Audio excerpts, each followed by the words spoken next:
Nous venons de commémorer le 50e anniversaire de la mort du général de Gaulle le 9 novembre 1970. Le général de Gaulle est sans doute la personnalité la plus importante de l'histoire de France au XXe siècle et il a, plus qu'aucun autre, contribué au rayonnement de notre pays sur la scène internationale. Le paradoxe, et c'est ce dont nous allons parler maintenant, c'est que sa politique étrangère, qui est aujourd'hui portée au nu par l'ensemble de la classe politique, par l'ensemble des observateurs, sa politique étrangère a en réalité été un échec. La politique étrangère du général de Gaulle, elle se décline sur 11 années, de 1958 à 1969, la date de son départ. Or, il n'y a pas eu une politique étrangère, mais il y en a eu au moins 4, et toutes, au fond, n'ont pas donné les résultats que le général de Gaulle en attendait.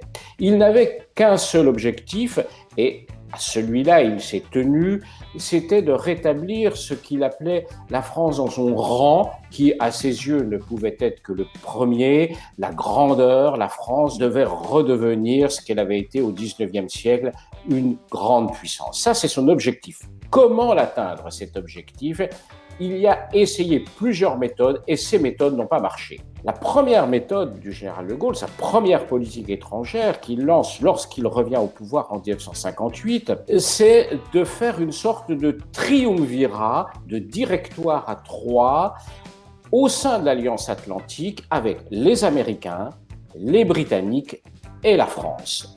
Et ça, Américains et Britanniques le refusent. En 1962-63, le général de Gaulle change de politique. Il comprend que cette hypothèse d'un directoire à trois ne marchant plus, il faut se recentrer sur l'Europe. Et il rêve d'une Europe construite autour du couple franco-allemand, qui serait une Europe dominée par la France et une Europe indépendante des États-Unis. Il tente le coup, c'est le plan Fouchet, ce sera le traité d'Élysée avec le chancelier allemand Konrad Adenauer, mais ça ne marche pas parce que les Allemands refusent de le suivre.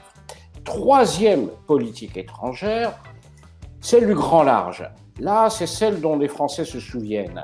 De Gaulle devient l'homme de l'ouverture vers le bloc soviétique. Il devient d'une certaine manière l'homme qui s'adresse au tiers-monde.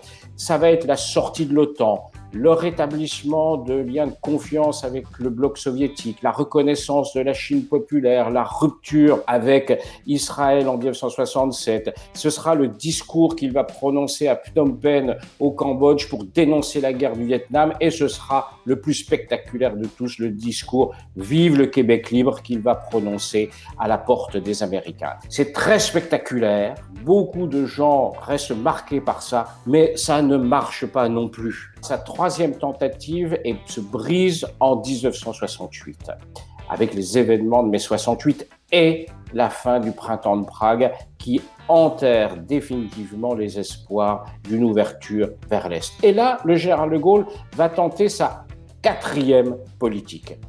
Les Français l'ont totalement oublié. Il essaie de se réconcilier avec les États-Unis. Les États-Unis où Richard Nixon, qui adore de Gaulle, vient d'être élu. Et là, pendant quelques mois, entre mai 68, entre l'année 68 jusqu'à son départ en avril 69, le général de Gaulle essaie de retisser un lien bilatéral très fort avec le nouveau président américain en disant « Nous allons tenter de rétablir le rang de la France aux côtés des États-Unis ».